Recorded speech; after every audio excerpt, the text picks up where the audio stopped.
Dans un contexte sahélien marqué par l'irrégularité croissante des pluies et l'intensification des sécheresses, la commune de Yargo a été retenue comme site de mise en œuvre du projet pilote Wahafa. La Chambre de commerce de la province a abrité ce mardi la cérémonie de lancement officiel de cette initiative d'action anticipatoire portée par WHH en collaboration avec Ocades Caritas FADA, le CONASU et l'Agence nationale de la météorologie. Pour une durée d'un an, Wahafa se positionne comme un laboratoire d'innovation locale en matière de résilience climatique. La commune de Yargo, choisie en raison de son plan de contingence qui classe la sécheresse au troisième rang des risques majeurs, accueillera les premières interventions.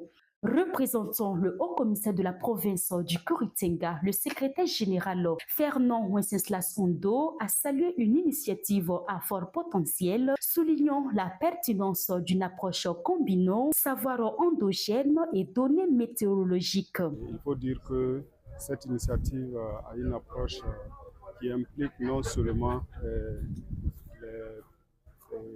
les facteurs endogènes, mais aussi ils vont s'appuyer sur les données de la météorologie pour pouvoir proposer des solutions et permettre à nos populations de résorber un peu les questions de sécheresse qui sont accrues dans notre province. Pour le partenaire de mise en œuvre, Ocades Caritas FADA met l'accent sur la mobilisation sociale et l'implication communautaire. Son secrétaire exécutif, l'abbé Thomas Natama, a rappelé que l'adhésion des communautés constitue un levier essentiel pour le succès du projet. Le changement climatique est une réalité. Le changement climatique a des impacts négatifs sur nos populations.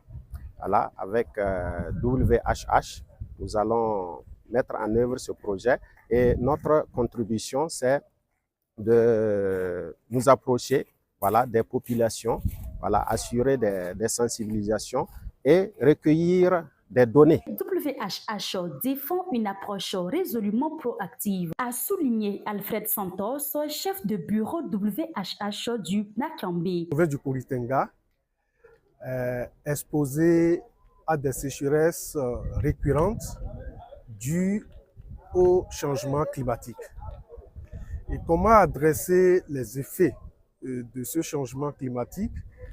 Nous avons réfléchi à la situation en lien avec notre partenaire Ocades FADA pour trouver une réponse à cette problématique. Et la réponse, c'est le projet Wahafa, qui est une approche anticipatoire qui permet d'adresser alors cette préoccupation de sécheresse récurrente qui affecte cette région. Clôturant la cérémonie, le secrétaire général a appelé l'ensemble des acteurs, autorités locales, partenaires techniques et communautés bénéficiaires à une implication constante. L'ambition, a-t-il insisté, est de faire de Wahafa un véritable outil de transformation et d'autonomisation au profit des populations de Yargo, avec des perspectives de réplication à plus grande échelle.